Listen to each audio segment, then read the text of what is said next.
Wow, this game is gorgeous. Wait a second, I have a tutorial to do. You can call me Ezekiel. This is Total War 3 Kingdoms. Let's jump in.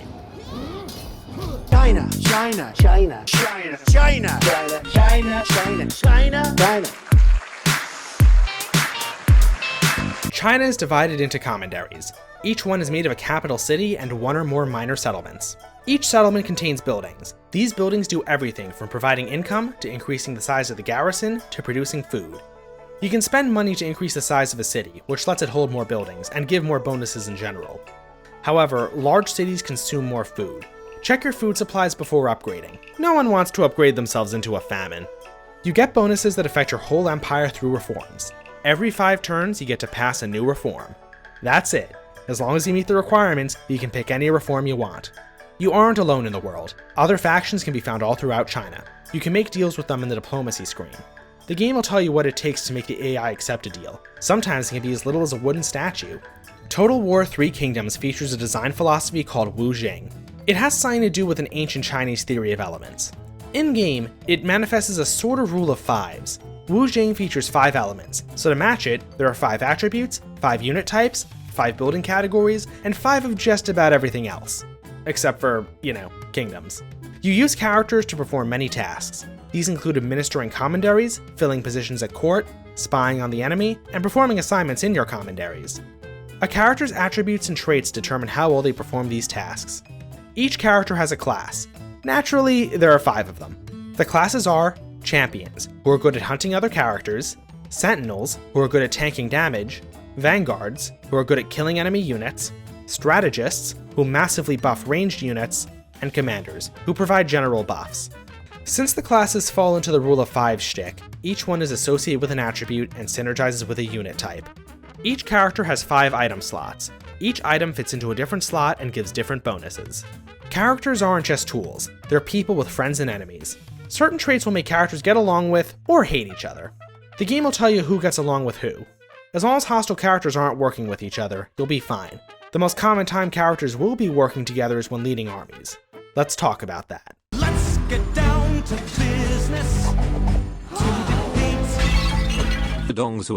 Armies are closely tied to characters. This is because each army is actually a collection of characters and their retinues. Each character can have up to 6 units in their retinue, and you can have up to 3 characters in an army. You can start a new army in a settlement, and grow it while the army's in friendly territory. Each army has supplies. An army low on supplies will suffer severe penalties. To recover supplies, as well as replace losses, just stand in friendly territory. Since armies run out of supplies over time, it's possible for an attacking army to starve while besieging a city, so watch out for that. Also, don't be outside of friendly territory in the winter. That's just asking for trouble. Armies don't exist just to starve. Let's talk about fighting with them.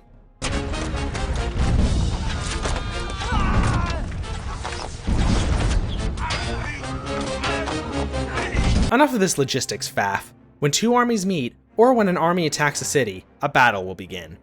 Battles can either be auto-resolved or fought manually.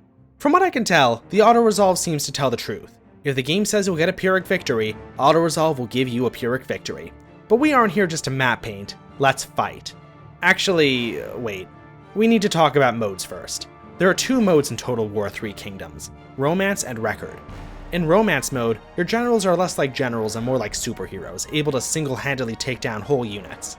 This means commanders are a massive factor. It's best to kill enemy commanders as quickly as possible. This can best be done by killing them in a duel. In Records mode, your generals are just like any other Total War game. They're followed by a unit of heavy cavalry and provide morale buffs to nearby allies. There's one other feature in battles I want to talk about: fire. Let me tell you how I discovered it. I was playing a battle when a little pop-up appeared saying that if I shot fire arrows, I could set vegetation on fire. I thought, oh, cool, the bushes will catch fire. That'll probably be cute. The battle was taking place in the woods. I shot fire arrows at them.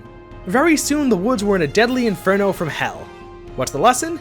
Don't set your own army on fire. Not a good plan. I'd say I'm the Emperor of China. I'd say I'm The Emperor of China. I'd say I'm The Emperor of China. The Emperor of China. The Emperor of China. To win the game, you need to become the Emperor of China! You do this by rising in rank until you reach King. To do that, you need prestige. Prestige is gained from winning battles, increasing the size of your cities, conquering new land, and a few other methods. As soon as there are 3 kings, each one will claim to be emperor. To finally win, you need to capture the capitals of the 2 other emperors.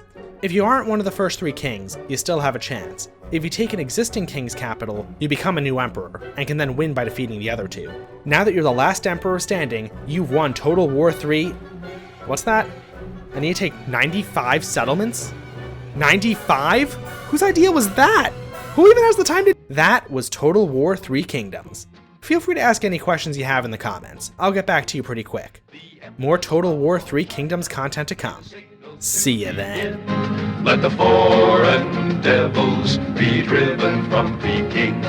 They stormed the French legation. They attacked with shot and shell.